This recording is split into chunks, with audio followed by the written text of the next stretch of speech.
सतगुरुदेव की जय। सर्वसंगत से प्रार्थना है।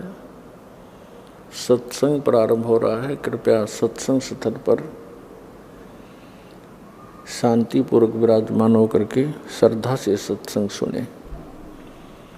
परमेश्वर की प्यारी आत्माओं से पुनर्निवेदन है, सत्संग प्रारंभ हो रहा है। कृपया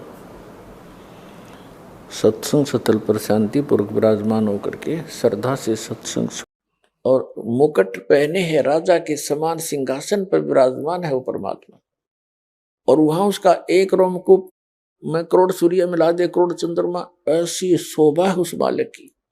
लेकिन यहां जब आते हैं अपने उस शोभा को हल्का करके सरल करके स्वरूप को आते, नहीं तो एज इट इज आ जावे तो हम उसको उनको देख नहीं सकते, चरम दृष्टि देख नहीं सकती। तो अपने रूप को सरल करके यहाँ आते हैं और उन श्रेष्ठ आत्माओं को मिलते हैं जो दृढ़ भक्त होते हैं। उनको किस उद्देश्य से मिलते हैं? उनको तत्व ज्ञान से परिचित कराते हैं। उपदेश करने के उद्देश्य से वो परमात्मा सतलोक से चलकर आते हैं, सह शरीर आते हैं और अच्छी आत्माओं को मिलते हैं। फिर उनको अपने से परिचित कराते हैं, अपना ज्ञान देते। ऋग्वेद मंडल नंबर 9 सूक्त नंबर 86 के मंत्र 26 और 27 में, ऋग्वेद मंडल नंबर 9 सूक्त 82 के मंत्र 1 से 3 में, ऋग्वेद मंडल नंबर 9 सूक्त 94 के मंत्र 1 में, 94 के 1 में, ऋग्वेद मंडल नंबर 9 सूक्त 95 के मंत्र 2 में, ऋग्वेद मंडल नंबर 9 सूक्त 1 मंत्र 8 और 9 में, ऋग्वेद मंडल नंबर 9 सूक्त 20 मंत्र 1 में, ऋग्वेद मंडल नंबर 9 सूक्त 96 के मंत्र 16 से लेकर 20 तक।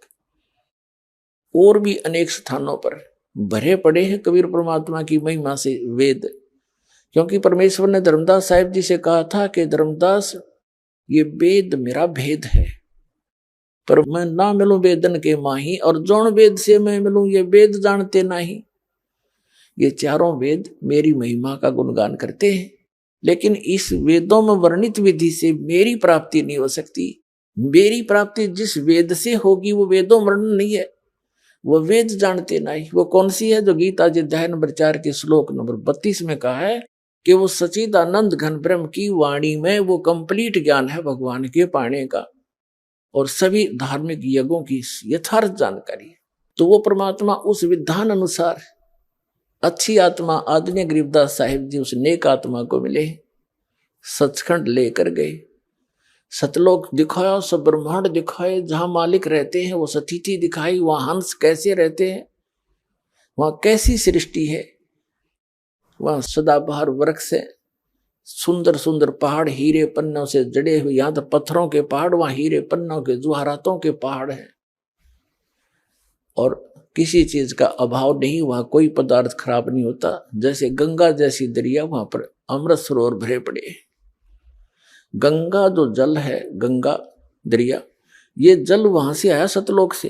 एक एग्जाम्पल दिया दाता ने कि मेरे बच्चे पहचान सके सच्चाई को। यदि ये गंगा जल ना होता यार तो ये उदाहरण नहीं दे सकते थे, कि बता नहीं सकते थे हम कि वहां पर ऐसे पदार्थ है जो कभी खराब नहीं होते।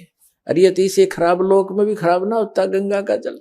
और वो तो बहुत बेस्ट वातावरण है, बहुत सुंदर एटमॉस्फेयर है वहां का। तो दूध दही और इनके भंडार भरे रहते हैं वहां पर, बहुत बड़े बड़े सरोवर हैं, वो कभी पदार्थ खराब नहीं होते, अमृत सरोवर है।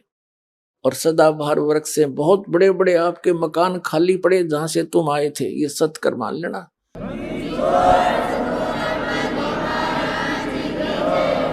ये किसी डूम बाट की बनाई स्टोरी नहीं है, खुद भगवान की बताई अमर कथा है।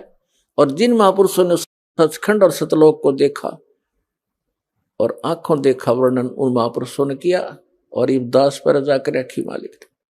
तो ये सत्कर मान लेना, जो दास शब्द बोलेगा सारी साची होंगे। अभी तक सब बकवास कर रखी इन संतों ने।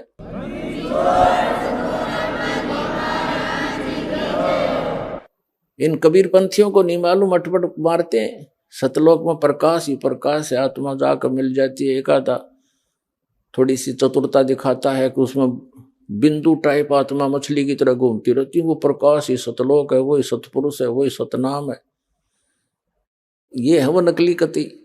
अब देखना सच्चाई सामने आएगी। परमात्मा ने कहा था कि 33 अरब ज्ञान हम बाखा और मूल ज्ञान हमने छुपा कर रखा।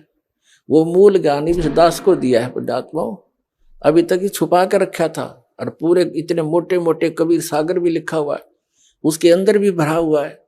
और उसे हटकर भी ज्ञान दास को दिया, जो महापुरुषों की वाणी में दास ने निकाला।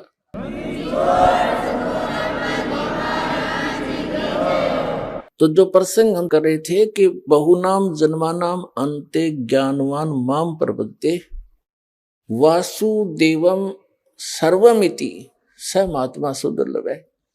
इस प्रसंग को बताते हैं। जब परमात्मा वहां आए, गरीबदास जी को मिले, तो पालियों ने कहा था कि महाराज भोजन पालो। कबीर परमेश्वर एक साधु के रूप में थे, वो परम अक्षर ब्रह्म जिंदा महात्मा के रूप में। महाराज ने, परमात्मा ने कहा था कि भाई मैं भोजन नहीं खाता, अपने गांव से छक के आया हूं, सतलोक से। तो उन्होंने हट किया था कि जी दूध तो पीना पड़ेगा, मत इच्छी को ऐसे जाने नहीं देंगे। तो परमेश्वर ने कहा था भाई मैं कुंवारी गाय का दूध पिया करूं। अगर अतिथि सत्कार करना चाहते हो तो कुंवारी गाय का दूध पिया करूं मैं।